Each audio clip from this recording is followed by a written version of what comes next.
Welcome to another Howls and Growls breakdown, and today we're talking about Minnesota's demolition job over the Phoenix Suns in Game 1 of the playoffs, and we're talking about how Anthony Edwards managed to dominate despite that build-a-wall defense that the Suns have deployed against him all season.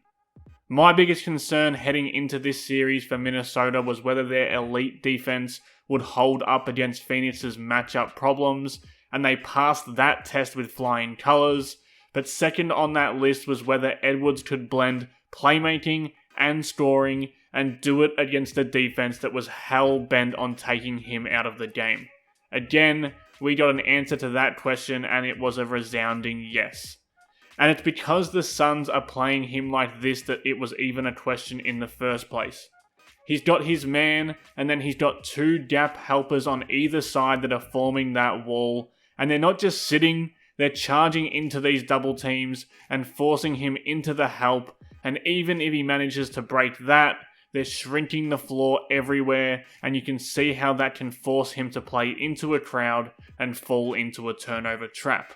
And we saw a lot of those issues early in this game. He was pressing his way into the traffic almost heedlessly, and the Suns were ready to pounce on him, and it all started to feel a little bit too similar to what we saw in the regular season, where Phoenix virtually shut him out on 3 separate occasions. But then it clicked, and when it clicked in both areas. He was able to find ways to store himself, and he was also able to break down Phoenix's defense by getting off the ball. So basically this is the same example as we saw earlier.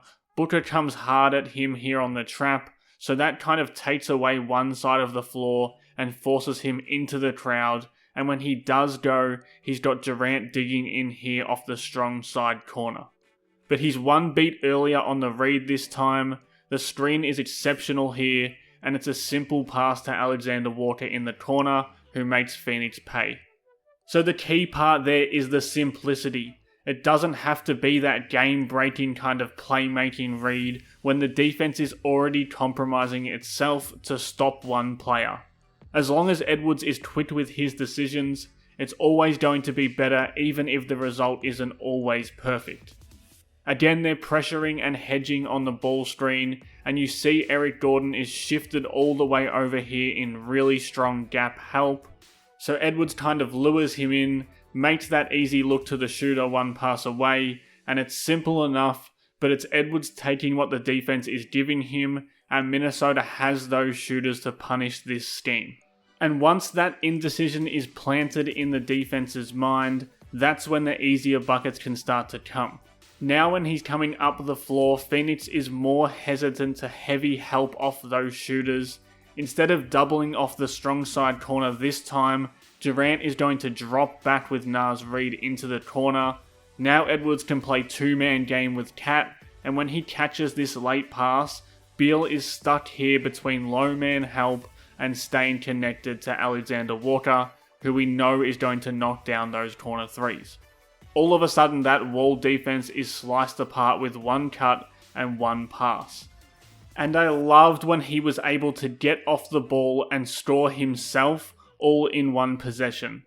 It's not happening for him here. Phoenix have that triangle wall set up, so he gets off it and shifts Beal over enough to get Gobert into a screening position here, and now he can find a sliver of space to burst through, and he's on a runway to the rim with Devin Booker in a lonely low man position.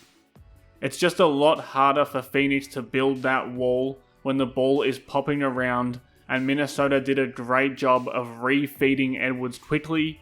You see the little corner action, pop from Conley, pop from Gobert, now the wall is gone, and Allen is trailing Edwards and he's going to rise up and make that shot. Again, the wall is going to continue to come. This time it's O'Neal coming up here off Gobert, and the simple read is the best read, so Edwards just passes away from it, the ball pops back to him again, and now it's Gordon stepping in to help, so Edwards makes that same pass again, and Alexander Walker can get his feet set in the corner, and it's another good look for him. And I think by this point of the game, Edwards had kind of broken Phoenix's will to truly commit to their scheme here. They kept running those doubles and those traps, but they weren't organised enough to consistently rotate perfectly back to the shooters that they were leaving open. Naz Reid gets another one off that simple read there, and you see again here, Gordon is in the gap, Edwards swings it, and look at Durant here. He's unsure whether he's coming at the shooter or going from the corner. That's the kind of bind that this wall-building defense can put a team in if Edwards is willing to move the ball quickly and trust that it's going to either come back to him or his teammates are going to make the Suns pay themselves. And of course, when all else fails, Edwards can always reach into his bag for that pull-up three, which sort of circumvents all of this. It doesn't really matter what the defense is doing in the gaps if he's able to rise up and nail jumpers before the ball pressure comes into play. So when Ant is mixing up those smart rim attacks, the playmaking off the trap, and those off the bounce threes, you're going to really stress test that defensive game plan of the Suns, and you're going to see incredible nights like we witnessed in Game 1 of this series. Let's hope we see more of it in the next games to come. Thanks again for watching Howls and Growls. Please subscribe for more.